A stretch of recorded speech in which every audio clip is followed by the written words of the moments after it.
اللہ کے اور ہمارے درمیان میں جو چیز رکاوٹ بن رہی ہے، جب ہم اس رکاوٹ کو بیچ میں سے نکالیں گے تو اللہ ہمیں اس سے بہتر عطا فرمائے گا۔ اس کی دو مثالیں بہت بڑی، دو عظیم انبیاء میں سے۔ حضرت داؤد علیہ السلام گھوڑوں سے بہت محبت کیا کرتے تھے۔ غالباً داؤد یا سلیمان علیہ السلام، اللہ تعالیٰ کم بیشی معاف فرمائے، تو گھوڑے بہت پسند تھے۔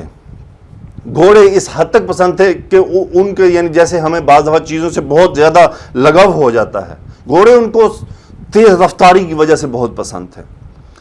تو اس گھوڑوں کی مشغولیت نے ان کو اللہ کی یاد سے کچھ دیر کے لیے غافل کر دیا۔ قرآن میں اس کا تذکرہ موجود ہے۔ تو انہوں نے کیا کیا کہ ان گھوڑوں کو ذبح کر دیا۔ کیوں ذبح کر دیا؟ کہ وہ اللہ کی یاد میں اور ان کے درمیان میں حائل ہو گئے۔ تو پھر اللہ نے انہیں کیا عطا فرمایا؟ اللہ نے انہیں ہوا عطا فرمائی۔ اب آپ خود سوچیں، ہوا تیز ہے یا گھوڑے تیز ہیں؟ اللہ نے انہیں ہوا کو مسخر کر دیا ان کے لیے، ان کو ہوا پر استطاعت حاصل ہو گئی۔ تو جس چیز کو انہوں نے اللہ کے لیے قربان کر دیا کہ یہ چیز میرے اور اللہ کے درمیان میں حائل ہو رہی ہے، اللہ نے انہیں اس سے افضل عطا فرمایا۔ یوسف علیہ السلام، اب سیدنا یوسف علیہ السلام کا واقعہ آپ سب کو معلوم ہے کہ انہیں امرأۃ عزیز نے دعوت دی گناہ کی، تو یوسف علیہ السلام نے جیل کو پسند کیا اس مسئلے کے اوپر۔ آپ نے کتنا عرصہ جیل میں گزارا کہ آپ نے خود پسند کیا کہ یا اللہ مجھے اس اذیت سے، اس تکلیف دہ ماحول سے جیل پسند ہے۔ تو بعد میں جب وہ جیل سے نکلے تو اللہ نے کیا عطا کیا؟ اللہ نے ان کو مصر کی حکمرانی عطا کر دی، ملک بنا دیا، بادشاہ بنا دیا۔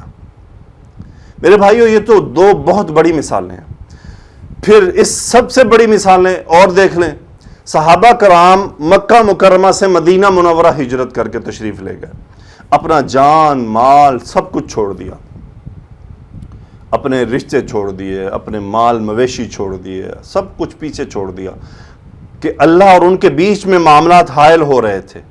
پھر اللہ تعالیٰ نے انہیں دنیا کی حکمرانی عطا فرمائی۔